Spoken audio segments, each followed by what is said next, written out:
আমাকে অস্ত্রবাদী মামলা আসামি করেছে, অগ্নিসংযোগের আসামি করেছে হাসিনা সরকার। কি কারণে, কি অপরাধ? আমি মন্ত্রী হতে রাজি হই নাই, আমার কণ্ঠস্বরকে তা থামাতে পারে নাই।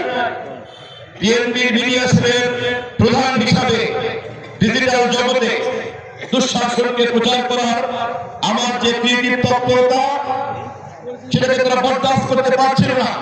সেই কারণে বিএনপির স্থায়ী কমিটি নেতাদের পর সবচেয়ে বেশি রাগ আসলো আমার পরে, আর আমাকে তারা এইভাবে আক্রমণ করে পরিকল্পনা করেছে তাদের এই স্বৈরতন্ত্র আর বেশিরভাগকে হালাল করার জন্য।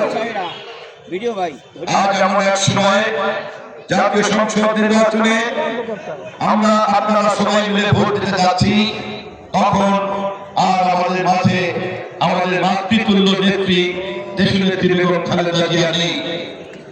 চিরদিনের মতো তিনি আমাদের কাছ থেকে বিদায় নিয়ে চলে গিয়েছেন।